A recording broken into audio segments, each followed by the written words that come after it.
Hi guys, doing Deck here. If you ever already, could you do me a favor, hit that like and subscribe. Oh yeah, to go ahead, push that bell for notifications so you can get the scoop of my newest upcoming videos. Okay, you know what? I never actually really done a tier list before, so I gather all of Zack Snyder's films. Oh, I kind of miss one or two on accident. My mistake. These aren't just DC films. Don't worry. These are the films that he directed, produced, or was a part of. These are the top ones that actually appeared when I basically typed in the best of his movies, anyways. Other than that, you guys ready for this? Alright.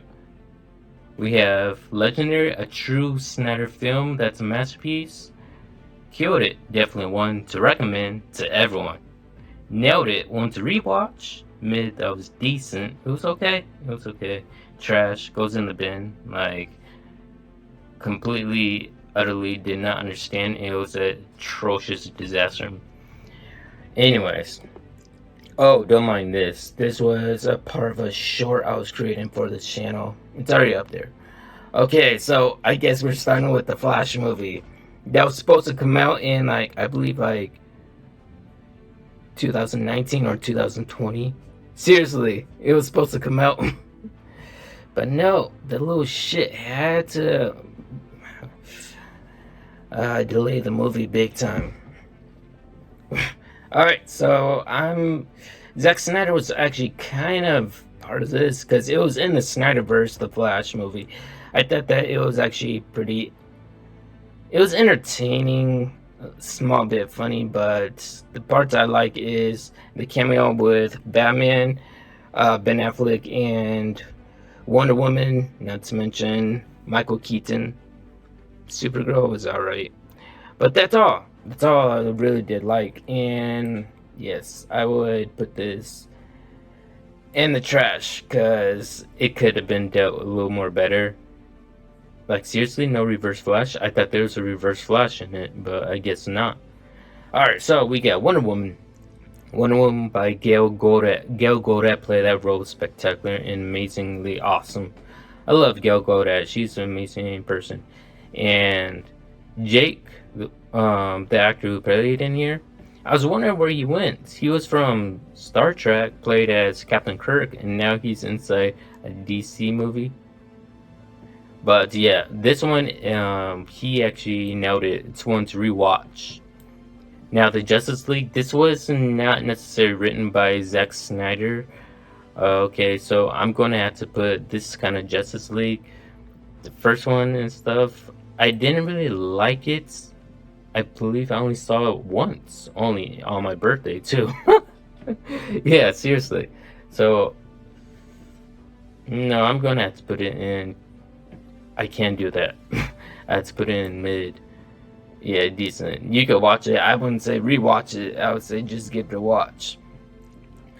Rebel Moon, Scar Giver. Rebel Moon Part 2, Scar Giver. So, I will put this movie in mid decent. Reason why is because it had a lot more action.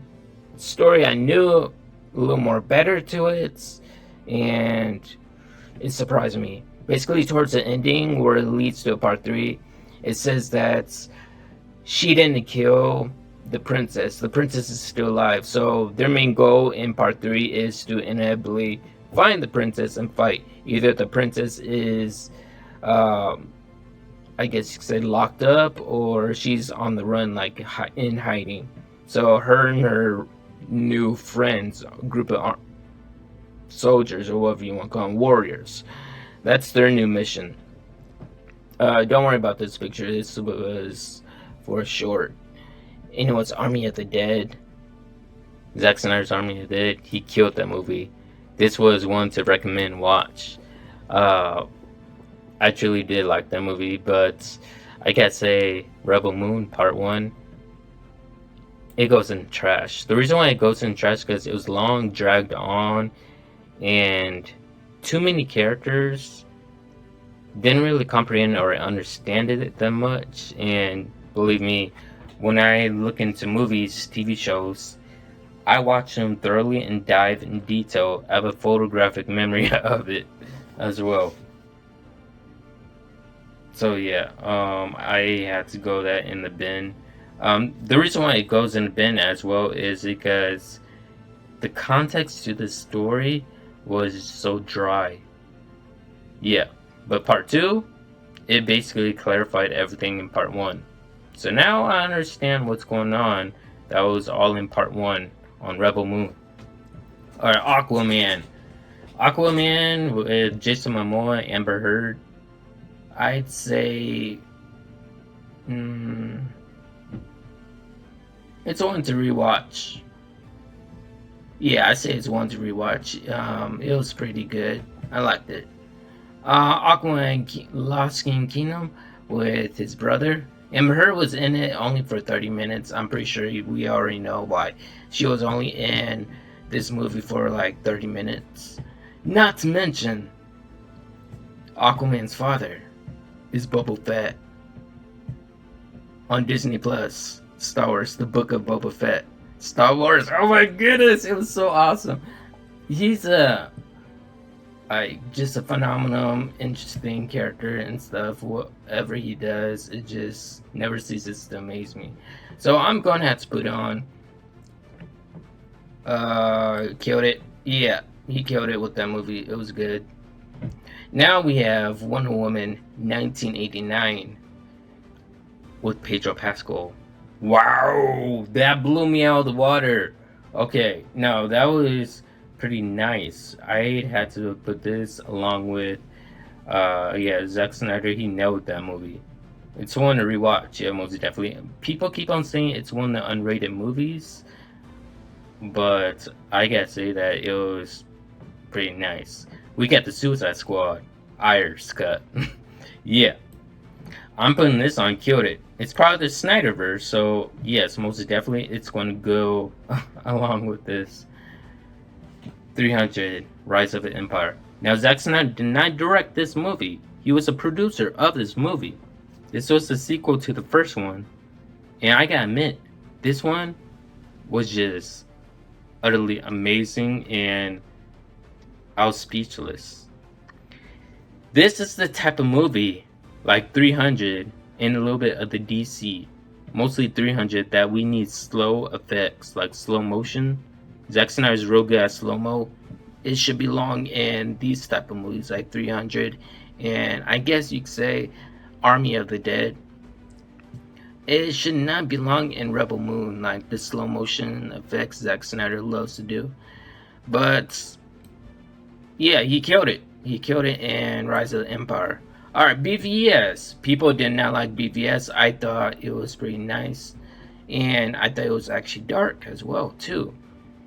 And where would I put this? I would say it's one to rewatch. Zack Snyder's Justice League. Where the hell do you think I'm going to put this? I'm going to put this on Legend, a true Snyder film that's a masterpiece. Most definitely. Hell yeah. Not to mention 300, directed by Zack Snyder. I'm obsessed with this movie, and I'm obsessed with Spartans as well. Spartans are the most formidable, strongest, most smartest tactic soldiers that ever have lived, basically. I wouldn't call them warriors. I would say they're like real soldiers and stuff. 300 Spartans killed 20,000 Persians in 3 days. Yeah. That's how good at the tic-tac kids that Greece was in. They're real smart at what they do, which is using their superior Viking skills and killing them and setting up traps as well. This was a masterpiece. Yes, this belongs... No, not in here. My bad. Belongs up here. Yep. Legendary, true Snyder film. Yep. Zack Snyder's Justice League. Come on. It has to be up there because that's a 4-hour bloody long movie. And it goes way depth into detail. Oh yeah. Not to mention Watchmen. Watchmen goes up in Legendary as well. let me tell you about Watchmen. Now, Watchmen is the most accurate comic book movie ever. Let me tell you why. I'm a geek when it comes to this stuff as well, especially DC. Okay, so let me tell you this. A thing is about Watchmen is that the reason why there's superheroes in it is because the police were getting tired of these criminals dressing up like clowns, bad guys, and stuff every time they rob a store or rob a bank. So police gather up and they said that who has military experience and who has, like, I guess, hand-to-hand combat training. A few of them did. And they're like, you know what? Let's play a prank on them. Instead of arresting them, let's stop them. Let's be like superheroes. And that's how it was created. The police officers dressed up as superheroes. But then they quit the police force and became superheroes, basically. Eventually, somehow they get like superhero powers and stuff along the way. But you're gonna have to check that movie out to find out how the superpowers came in along to the twist. Yeah. Man of Steel, legendary. There's a guy, he goes by the name Soup's nickname. He actually body double for Henry Cavill. And I gotta say that this is a legendary and a true masterpiece. Alright. And that's about it. That's my tier list. So, what's your guys' tier list? I'm wondering to see what you would actually put for any of these categories. I'm not just talking about DC. I'm actually talking about other different films that Zack Snyder is a part of. Not directly aiming at one subject at the moment. Alright, so hope you guys enjoyed this video. If you guys are new, subscribe to the channel as always. And yes, of course, I'll see you all in the next one.